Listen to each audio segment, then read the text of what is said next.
let's have a little chat about this thing. I've had a chance to live with Yamaha's Tracer 9 GT Plus for the last few months, and in this video I thought I'd share what I've found. I've already made the first impressions video of this bike, and if you haven't seen that, I'll leave a link up in the top corner of the screen. So in this video I want to concentrate on what the riding experience is like, and to some extent what this bike is like to live with.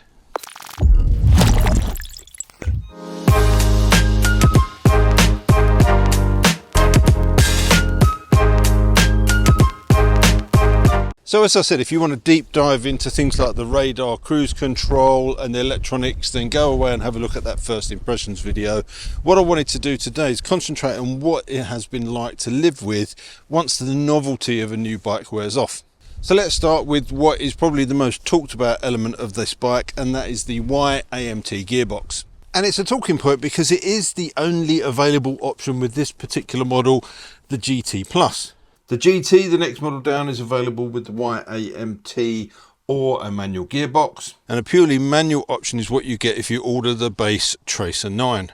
If you've watched my channel before, you'll know I've spent a lot of time and covered thousands of miles on DCT Africa Twins. So when I got the chance to ride this, I was really intrigued to see how this system differed.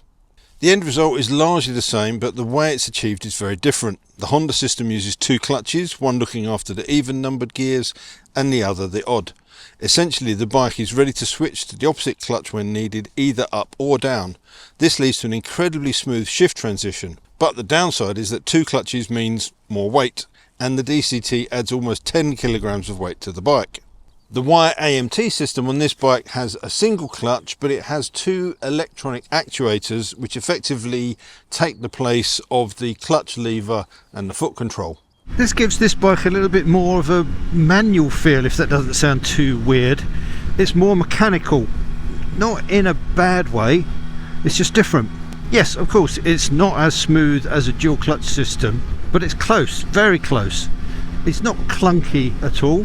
Those shifts are nice and smooth, but there's definitely more of a mechanical feel to them. But that does mean that there are some benefits to this system. It feels a little bit more connected, a little bit more direct.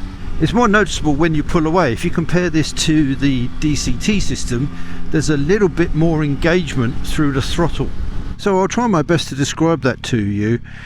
With the DCT system, you twist and it's a nice smooth pull away.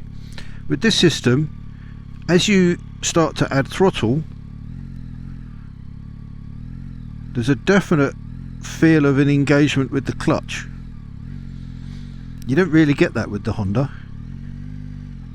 and it feels a little bit more natural.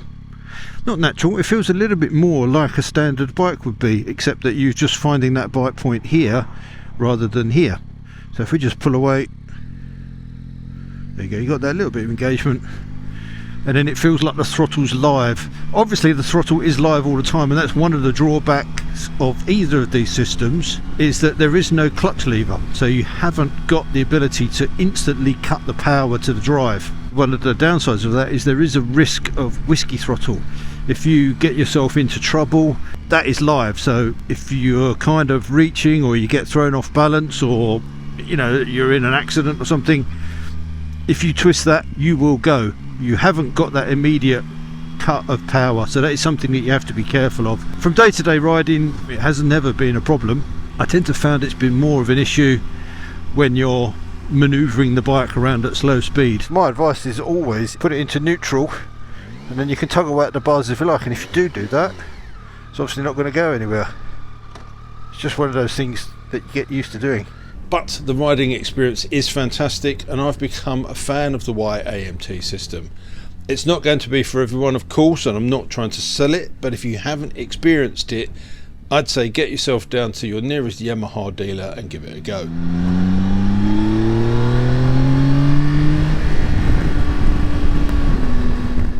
When I first jumped on this bike, to be honest, I wasn't really sure about it. Nothing to do with the gearbox, it was just an overall ergonomics vibe. I didn't gel with it straight away. It did take a few rides to settle in, but once I did, I completely got it. Despite being fairly upright, the bike does maintain a sporty feel. The bars are not high, they're not up in adventure bike territory where your upper body becomes a bit of a sail, but by the same token, you're not hunched down over the tank. You've got a nice slightly canted forward position, helped by that seat.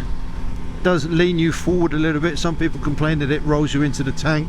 I actually don't mind that at all. So the net result of that is you end up with a bike that feels very balanced. It's a really comfortable riding position if you're munching the miles. No weight on your wrists, nice supportive seat. You haven't got a really tight leg bend, but then when things get a little bit twistier and you want to push on, you're in a really nice semi-sporty position where you've got great control and you get lots of feedback through that suspension system. It's very precise, very neutral. It's a lovely bike to ride, whether you're pootling around touring or pushing on a little bit. It does it all really, really well. I have seen mixed opinions on the seat. This is the standard seat, not the accessory comfort seat. But for me, it works well. It's nice and wide and supportive at the back. It's got a decent amount of padding on it, and it's quite narrow at the nose, which means getting your feet down is made much easier. And I can happily spend a couple of hours on this before I get a bit fidgety. And actually, I'd like to raise a point around this. Manufacturers, if you offer a comfort seat in your accessory catalogue, you are acknowledging that the standard seat that comes on the bike isn't up to scratch. So why don't you just fit the most comfortable seat that you have on the bike, especially if it's a touring bike where comfort is one of the main priorities. I know it's an accessory upsell, but come on. Importantly for me, from a comfort position, this is one of those bikes that just disappears underneath you. You don't even think about it, which is incredibly important for a touring bike when you're going to be spending long days in the saddle. Moving on to the engine, and I don't really have to say that much about what is a tried, tested and truly loved triple. It's smooth, powerful, responsive, and has got that lovely triple character when you open it up. I'm not normally a 3-cylinder fan, but this motor really won me over. It doesn't matter which bike in the range it's in, it just means that I know I'm going to love riding it, and that's definitely the case with the Tracer 9. On to practicality, and this is one thing where this bike makes a lot of sense. It's quick and sporty enough to be lots of fun, but it's also practical enough to use every day, whatever the weather. With a retail price of £16,604 as it stands here, it is a lot of money, but it is also a lot of bike. Outside of some personalisation touches, I don't think there's anything that you need to add to this bike at all. The pricing of this bike does seem to be quite a hotly debated topic, not necessarily because of that list price, but because it's a Tracer. I think perhaps because of the Tracer's origins, it was seen by a lot of people as the value choice. When the original MT09 Tracer was launched in 2015, it was £8,149. When rebranded as a Tracer 900 in 2018, the price rose to £9,249. And then in 2021, when it became the Tracer 9, the base model was £10,199. In 2026, the base model is still only £11,004. Now, I have seen people with an incredulous tone in their voice say 16 grand for a Tracer, without really considering what you're getting for your money. Now, of course, admittedly, I may be looking at this in the wrong way, so I'd be interested to hear your comments. But if you just look at what you get on this bike and the overall riding experience, I think it's pretty decent value for money. Okay, Tony, we get it. You like the bike. But there must be some downsides to it, surely. Well, yes, I guess the obvious one is the Y-AMT gearbox. Some people just won't entertain it, and that's fine. If you do, then there is a little bit of a learning curve. The electronics can be slightly complex, although the controls are pretty intuitive. One element that I did find initially frustrating was the inbuilt Garmin navigation. When in use, it's excellent and it looks great on the screen. But several apps are needed on your phone and you have to connect it in a very precise order and procedure. This is all listed in the owner's handbook, so read that before you attempt your first connection. But once it is set up and all of your devices are connected, it is a very good system. So as I say, it can be a little bit fiddly to set this up using effectively 3 apps. There's a Yamaha My Ride, a Yamaha Link, I think what My Link, and a Garmin Motorize.